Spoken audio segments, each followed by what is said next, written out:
Hello friends and welcome to my channel tech one spot. कैसे हैं आप सब? So introduction to structure query language SQL. Now introduction के सबसे पहले introduction देख लेते हैं एक बार. So we have learned about relation database management system RDBMS and purpose is the in the previous chapter there are many RDBMS such as MySQL, Microsoft SQL Server, PostgreSQL, Oracle etc. ये जितने भी नाम यहाँ पर जितने भी software के नाम लिए हैं ये सारे के सारे सॉफ्टवेयर में आप डेटाबेस क्रिएट कर सकते हो using relational database management system. अब generally what is database management system अगर ये समझना हो तो डेटाबेस मैनेजमेंट सिस्टम वो सिस्टम है जिसमें आप डेटा को मैनेज करते हो जहां पे डेटा क्लीन क्लियर और एकदम प्योर होता है. मीन्स उसमें कोई कंसिस्टेंसी नहीं, कोई रिडंडेंसी नहीं, कोई डुप्लीकेशन नहीं आएगा. उस डेटा को हम कहेंगे डेटाबेस मैनेजमेंट सिस्टम के थ्रू डेटा क्रिएट करना. अब बहुत सारे सॉफ्टवेयर है, my SQL, Microsoft SQL, Oracle, ऐसे बहुत सारे और भी सॉफ्टवेयर अवेलेबल है. Now that allows to create database consistent of relation and to link one or more relation for efficient querying to store, retrieve and manipulate data. यहाँ तीन चीज होगी, आप डेटा को स्टोर कर पाओगे, रिट्राइव कर पाओगे और मैन्युपुलेट उसमें चेंजेस करना, अपडेट करना, डिलीट करना, मॉडिफाई करना, ये सब पॉसिबल है यूजिंग RDBMS और we can say RDBMS software. इनके थ्रू ये सारी चीजें पॉसिबल है एंड इजी टू एक्सेस है. नाउ सबसे पहले व्हाट इज एसक्यूएल थोड़ा देख लेते हैं. What is SQL? So one is to write application program to access data in case of a file system. However, for database management system there are special kind of programming language called query language. हम अभी जो language सीख रहे हैं, हमने already SQL का full form देखा था, स्ट्रक्चर क्वेरी लैंग्वेज. तो हम जो सीख रहे हैं वो क्वेरी लैंग्वेजेस है. क्वेरी यहाँ पर आपको कोई बहुत बड़ा प्रोग्राम नहीं लिखना है, आपको कुछ लाइन ऑफ कोड्स लिखने हैं जो छोटे होंगे एज कंपेयर टू आप पाइथन पढ़ रहे हो, आप पांडास देखते हो उसमें बहुत लंबे लंबे हम कोड लिखते हैं, वैसे नहीं, शॉर्ट सिंपल कोड्स यहाँ लिखने हैं आपको जिनके थ्रू आप डेटा एक्सेस कर पाओगे, वो भी डेटाबेस में से फैच करके आपको क्वेरीज के थ्रू आप डेटा फैच कर पाओगे. यहाँ वही लिखा है, that can be used to access data from the database. The structured query language SQL is the most popular query language used by major relational database management system. यहाँ पे जब भी relational database management system है तो उसका वो full form है किसका? RDBMS, such as MySQL, Oracle, SQL Server etc. हम यहाँ पर यूज कर रहे हैं MySQL. अगर आप आगे कॉलेज में पढ़ोगे तब आप वहां पर आप यूज करोगे वो होगा, आई थिंक वो Oracle होगा, या अगेन वहां पे भी SQL है, MySQL चलता है. Now, SQL is easy to learn as the statement comprise of descriptive English words and are not case sensitive. यहाँ पर एक प्लस पॉइंट है. SQL क्यों इजी है लर्न करने में? ये स्टेटमेंट इजी है क्योंकि इसमें बहुत सारे इंग्लिश के ही डायरेक्ट वर्ड्स लिए हुए हैं, लाइक एंड, इज, और, नॉट, इन, ऐसे बहुत सारे वर्ड्स हैं. और सेकेंडली ये केस सेंसिटिव नहीं है, तो ये प्लस पॉइंट है. केस सेंसिटिव आई थिंक सबको पता होगा, जो प्रोग्रामिंग में कोड करता है they very well know what is case sensitiveness. तो केस सेंसिटिविटी क्या होती है कि स्मॉल ए और कैपिटल ए ये केस सेंसिटिव है, बट एसक्यूएल में ये बेनिफिट है कि वहां पे कोई केस सेंसिटिविटी नहीं है. आपको केस सेंसिटिव से कोई मतलब नहीं. वहां पे आप किसी भी केस में लिखो आपको क्वेरी का रिजल्ट मिलेगा. We can create and interact with the database using SQL in an efficient and easy way. The benefit with SQL is that we don't have to specify how to get the data from the database. Rather, we simply specify what is to be retrieved and SQL does the rest. यहाँ पे आपको वो नहीं बताना है कि आपको कैसे क्या एक्सेस करना है, आपको एक क्वेरी लिखनी है और उसके बेस में आपको डेटा रिट्राइव करके मिल जाएगा. Although called a query language, SQL do much more beside querying. SQL provides statement for defining structure of the data, manipulating data declare, constraint and retrieve data from the database. SQL बहुत सारी चीजें करता है. सबसे पहले बोलोगे structure of the data, आप structure create करते हो, उसको मैनिपुलेट करना. अब सिंपल बात है, अगर मैं एग्जांपल लूं स्कूल का, सपोज मैं स्कूल के लिए डेटाबेस बना रहा हूँ या स्कूल के स्टूडेंट का डेटाबेस बना रहा हूँ, तो हो सकता है कि एक बार डेटाबेस बन गया उसके बाद किसी स्टूडेंट ने बोला कि सर मेरा ईमेल आईडी चेंज हो गया है, या एडमिन में जाके बोलो कि सर मेरा मोबाइल नंबर चेंज हो गया है, मेरा घर का एड्रेस चेंज हो गया है. तो ये मैनिपुलेटिंग क्या मीनिंग क्या हो रहा है यहाँ पे? मैनिपुलेट करना, चीजों को डिस्क्राइबली चेंज करना, वो काम मैनिपुलेशन का होता है. In the database declare constraints. Now what is declare constraints? Rules and regulation, set of rules and regulations को हम बोलते हैं कंस्ट्रेंट. बहुत सारे रूल्स और रेगुलेशंस को सेट करना उन्हें कंस्ट्रेंट बोलते हैं. ये सब हम आगे देखेंगे जब हम प्रैक्टिकल करेंगे कैसे कंस्ट्रेंट किसे कहते हैं. And retrieve data from the database, और रिट्राइव करना, रिट्राइव मींस क्वेरी के थ्रू डेटा को फेच करके लाना, that known as retrieve data from database in various way depending on your requirement.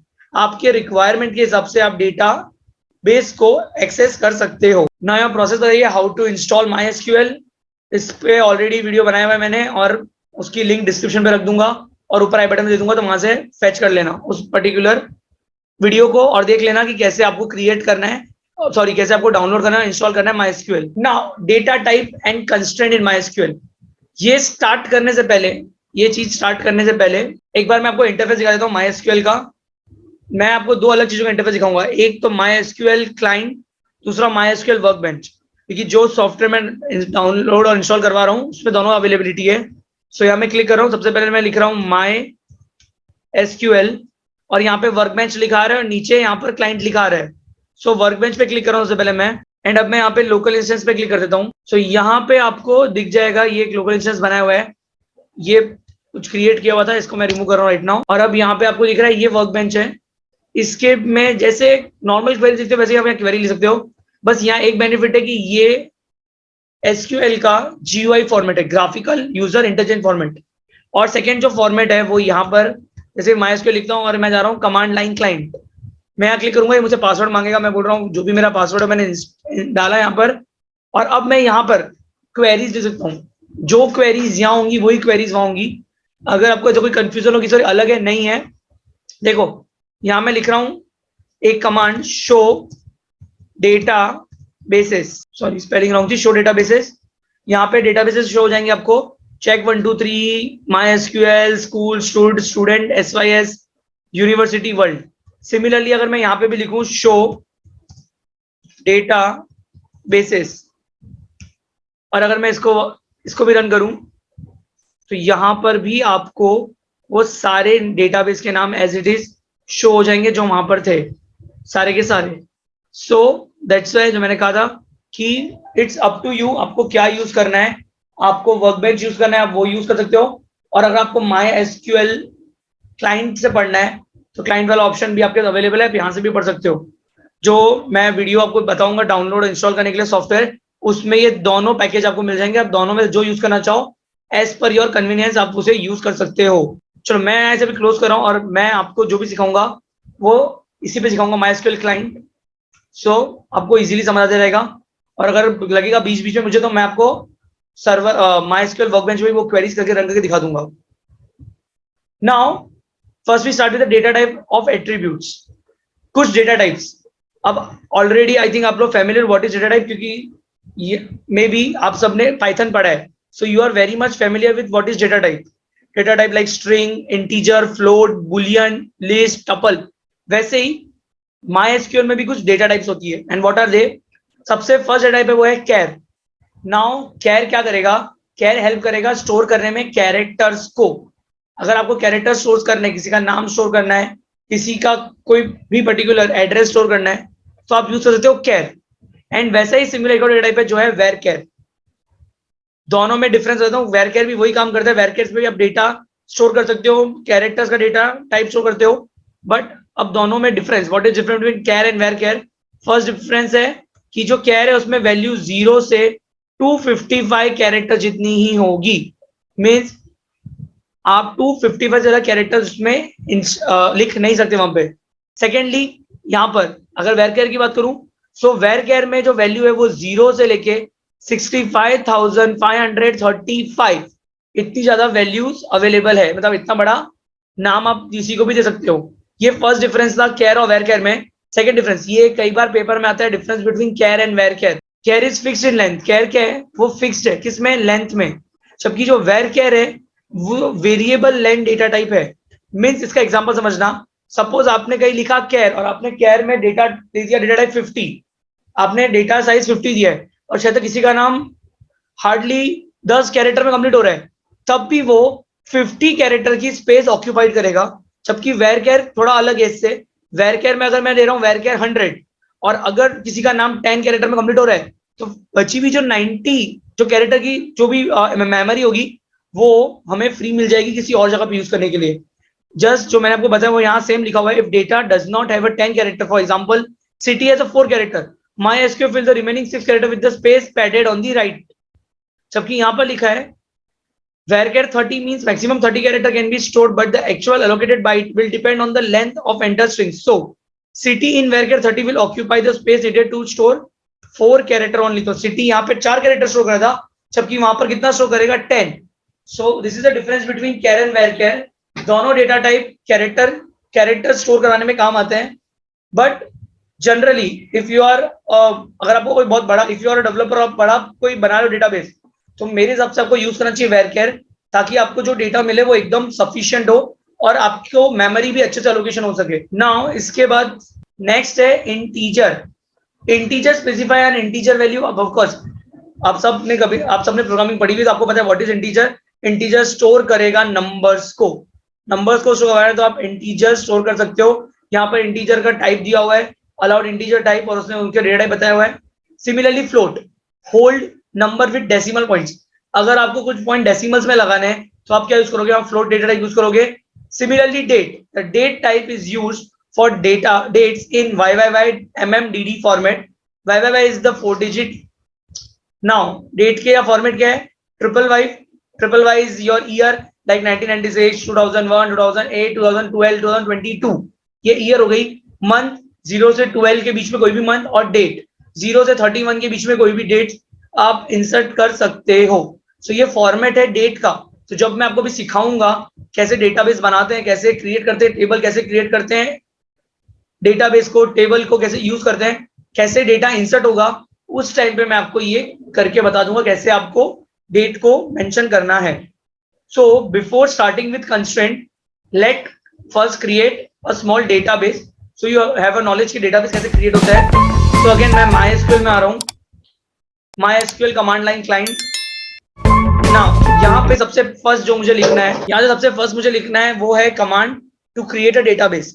Already मेरे पास काफी सारे डेटाबेस बने हुए हैं, बट राइट नाउ मैं एक नया डेटाबेस क्रिएट कर रहा हूँ क्लास 12 नाम का। सो मैं यहाँ लिखूंगा क्रिएट डेटाबेस और डेटाबेस का नेम, क्रिएट डेटाबेस का नेम, और डेटाबेस का नेम यहाँ पे मैं इंसर्ट कर दूंगा क्लास _12 CBSE। याद रखना जब भी डेटाबेस बना रहे हो आपको स्पेस नहीं यूज करनी, स्पेस की जगह आपको यूज करना है अंडरस्कोर। कभी भी आप स्पेस यूज नहीं करोगे, स्पेस की आप क्या यूज करोगे, तो you have to use underscore in a front of space. Okay, now semicolon, और मैं जैसे एंटर हिट करूंगा मेरे पास मैसेज आएगा क्वेरी ओके 1 रो अफेक्टेड। अगर कोई एरर होगा तो वो आपको एरर शो कर देगा, यहाँ कोई एरर नहीं है इसलिए आ गया query okay 1 row affected. Now एक काम करते हैं, साइड बाय साइड मैं एक फिनवर्ड की फाइल भी ओपन करके रख रहा हूँ, मैं साथ साथ में क्वेरीज के सॉल्यूशन लिखता रहूंगा, ताकि बाकी मैं आपको ये एज इट इज सॉल्यूशन भी सेंड कर दूंगा। सो सबसे फर्स्ट जो क्वेश्चन था वो था how to create a database in MySQL।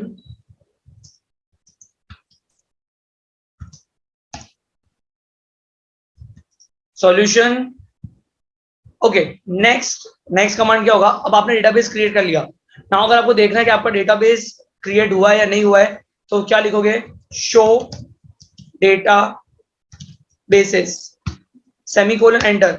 और हमने अभी जो डेटाबेस क्रिएट किया था उसका नाम था ये रहा क्लास 12 CBSE। सो मेरा डेटाबेस बन चुका है। सो नेक्स्ट क्वेश्चन मैं लिख देता हूं, how to check database is created और नॉट।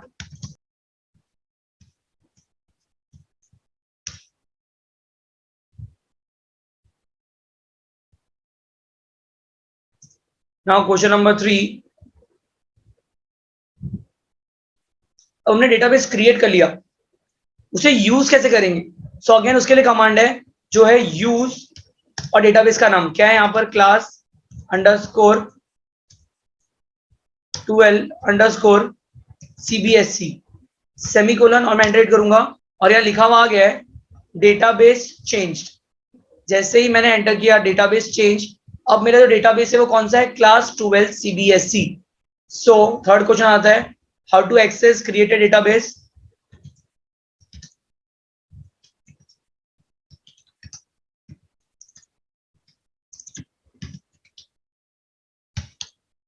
सॉल्यूशन में आ जाएगा यूज और डेटाबेस नेम, और मेरे केस में डेटाबेस का नाम क्या था, सो मेरे केस में डेटाबेस का नाम था क्लास _12 CBSE। नेक्स्ट क्वेश्चन देखते हैं यहाँ पे। नाउ एक बार हमने डेटाबेस क्रिएट कर लिया, हमने क्रिएट कर ली, यहाँ पर हमने देख लिया डेटाबेस बनता कैसे है। हमने उस डेटाबेस में इंसर्ट हो गए। नेक्स्ट स्टेप है how to create table. Right now मैं एक टेबल बनाऊंगा, जो टेबल होगा स्टूडेंट का, एक सिंपल टेबल जो स्टूडेंट का होगा, जहां पर कोई कंस्ट्रेंट यूज नहीं होंगे। पहले नॉर्मल टेबल मैं सिखा रहा हूँ, सारी डेटा टाइप आपको बता दूंगा, कैसे आपको इंसर्ट क्वेरी लिखनी है वो बता दूंगा। उसके बाद जब हम नेक्स्ट टेबल बनाएंगे तब मैं आपको बताऊंगा कि कैसे कंस्ट्रेंट को इंसर्ट किया जाता है। ओके, सो स्टार्ट करते हैं यहाँ पे। So query to create a table, CREAT, create table, then table का नाम क्रिएट टेबल, टेबल नेम, ये सिंटेक्स है। तो मैं create table STUDENT, student, bracket और ब्रैकेट एंड। अब यहाँ पर एक चीज बता दूं मैं आपको, अगर आप MySQL क्लाइंट यूज करोगे तो आप यहाँ पर एंटर हिट नहीं कर सकते। यहाँ पर एंटर हिट नहीं कर सकते। आपको अगर लिखना है ब्रैकेट्स के अंदर कुछ, ये लिख के आपको एक ही लाइन में पूरा लिखना होगा। यहाँ पर एंटर वर्क नहीं करेगा। तो यहाँ पर एक ऑप्शन है आपके पास कि आप एक नोटपैड ओपन करो। राइट नाउ मैं इस क्वेरी को यहाँ से रिमूव कर रहा हूँ, मुझे यहाँ पे क्वेरी नहीं लिखनी। पहले मैं इसे लिख लूंगा नोटपैड में। क्वेरी क्या होगी, CREAT, क्रिएट टेबल, और टेबल का नेम है स्टूडेंट। अब मुझे डिसाइड करनी है स्टूडेंट्स को, स्टूडेंट का कौन सा डेटा मुझे इंसर्ट करवाना है। सो सबसे पहले तो मुझे स्टूडेंट का रोल नंबर चाहिए। सो मैं लिखूंगा यहाँ पे S_RNO। स्टूडेंट रोल नंबर को मैंने एक वेरिएबल नाम दिया है, हम वेरिएबल का नाम अपने हिसाब से रख सकते हैं। मैं यहाँ पे S_RNO रख रहा हूँ स्टूडेंट का रोल नंबर के लिए।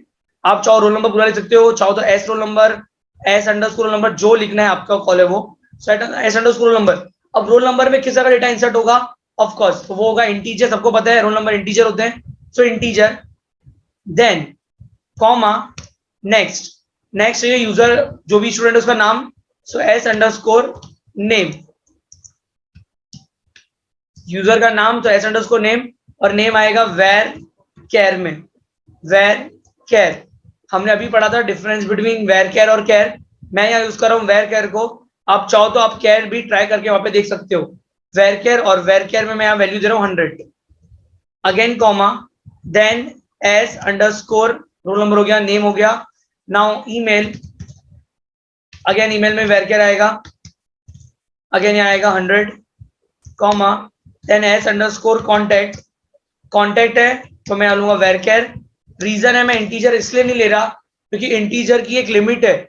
अगर मैंने मोबाइल नंबर इंसर्ट किया इंटीजर के थ्रू और मे भी एरर आ गई कि आपने इंटीजर का जो एक बेस लेवल है वो आप क्रॉस कर गए हो, इंटीजर की नंबर्स की एक वैल्यू थी, यहाँ पे हमने देखा था वो वैल्यू भी इंटीजर, यहाँ पे नंबर दिया हुआ है तो 1 2 3 4 5 6 7 8 9 10 डिजिट्स का है, बट रेंज देखो 2 की रेंज है। अगर मैं किसी का मोबाइल नंबर लिख रहा हूँ 9978775544, तो ये रेंज में आएगी एरर कि आपने एग्जिस्ट कर दी है इंटीजर की ओरिजिनल रेंज। दैट्स वाई यहाँ पे मैं क्या लिखूंगा, यहाँ पे मैं यूज करूंगा varchar in front of integer, varchar, और मैं यहाँ पे दे दूंगा 10 कि भाई 10 नंबर्स। देखो नंबर्स 10 से डाल रहा हूँ कि नंबर पे आपको कोई मैनिपुलेशन नहीं करना है। नंबर में देखो प्लस माइनस मल्टीप्लाई किसी के मोबाइल नंबर पे नहीं करोगे, तो वहां आप डेटा को मैनिपुलेट नहीं करोगे। चेंज करना है वो आप कर सकते हो, वो हम अपडेट की क्वेरी सीखेंगे उससे चेंज हो जाएगा, बट यहाँ कोई मैनिपुलेशन नहीं करना, इसलिए हमने सिंपल लिख दिया where care. Now S_ TOB which is date of birth, यहाँ आएगा डेट, एंड देन लिख देते हैं S_ एड्रेस ADD, और एड्रेस के लिए आएगा वेर केयर, और यहाँ पे 100 दे रहा हूं मैं अगेन। दैट्स इट, मैं इसे एंड करता हूं, मेरे पास इतना डेटा मुझे अभी यूजर से लेना है। सो मैंने क्या लिखा, क्रिएट टेबल, टेबल का नाम, roll number, name, email, email के बाद कॉन्टैक्ट, TOB एंड एड्रेस। इतना डेटा मैंने यहाँ पे स्टोर करवा दिया है।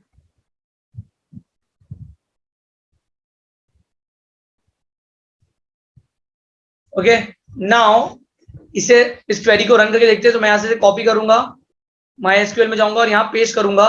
तो ये एक इजी वे, मैंने जानबूझ के नोटपैड में लिखा कि बाय चांस, एक एग्जांपल लेते हैं, सपोज मैं यहाँ एक कॉमा इंसर्ट करना भूल गया। ओके, वापस मैं यहाँ पे पेस्ट कर रहा हूँ। अब सपोज समझो कि अगर मैं किसी एक लाइन में, चलो सेमीकोलन लगाना भूल गया मैं, और अगर मैंने ये क्वेरी SQL में लिखी होती तो मैं इसको चेंज भी नहीं कर पाता, जो वंस मैं यहाँ पे एंटर हिट करता, ये रन होता जाएगा। अब जब तक मैं सेमीकोलन लगाऊंगा नहीं, ये वर्क नहीं करेगा। उसके बाद भी एक एरर दे रहा है कि एस अंडरस्कोर एड्रेस वेरकेर 100 रॉन्ग है, क्योंकि सेमीकोलन ऊपर आना चाहिए था। तो अब मेरे पास बेनिफिट क्या है कि मैंने नोटपैड पे लिखा है, यहाँ से मैं कॉपी करूंगा, यहाँ ले जाके मैं पेस्ट करूंगा और मैं एंटर हिट कर दूंगा। अगेन एक एरर आ रही है। हाँ, एक और चीज देखो, यहाँ पर डेट के यहाँ पे कॉमा नहीं है, तो ये एक और एरर है। हालांकि मैं डेट का कॉमा ही लगाया, यहाँ पे मैं कॉमा अब यहाँ इंसर्ट करूंगा, कॉपी करूंगा इसको, यहाँ ले जाके अगेन पेस्ट करूंगा, रन करूंगा और ये रन हो गई। Query okay, zero row affected, ये क्वेरी वर्क हो गई। सो नोटपैड में लिखा बेनिफिट क्या है, अगर आप MySQL यूज कर रहे हो तो यहाँ पे नोटपैड में लिखा बेनिफिट ये होगा कि आपको जब भी कुछ चेंज करना है, आप वहां चेंज करोगे, यहाँ पे पेस्ट कर दोगे। बिकॉज यहाँ पे ये वर्क बेंच जो क्लाइंट है, SQL क्लाइंट, यहाँ आप डेटा को एक बार क्रिएट करने के बाद चेंज नहीं कर सकते। कुछ एडिट करना है, कॉमा भूल गया, कुछ भूल गया, तो यहाँ पर सेट नहीं होगा, इसलिए यूज करना नोटपैड। चलो अब देख लेते हैं, हमारी टेबल बन गई है। तो एक ये क्वेरी भी नोट कर लेते हैं, how to create. So how to create table in MySQL। इसका सॉल्यूशन आएगा क्रिएट टेबल, देन टेबल का नाम, क्रिएट टेबल, टेबल का नेम और सारा डेटा। सो यहाँ पे हमने देख लिया हाउ टू क्रिएट टेबल।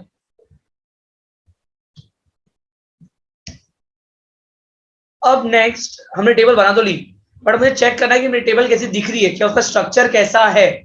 तो क्या लिखूंगा मैं, DESC इज डिस्क्राइब, और टेबल का नाम, टेबल का नाम क्या है, डिस्क्राइब क्लास अंडरस्कोर टू, नहीं टेबल का नाम है स्टूडेंट, STUDENT स्टूडेंट, एंटर। सो यहाँ पे आपको आपकी टेबल का स्ट्रक्चर दिख जाएगा यूजिंग डिस्क्राइब स्टूडेंट। सो यहाँ मैं नेक्स्ट क्वेश्चन एक और मेंशन फ्रेम कर देता हूं, how to see the structure of your table। तो यहां आ जाएगा डिस्क्राइब,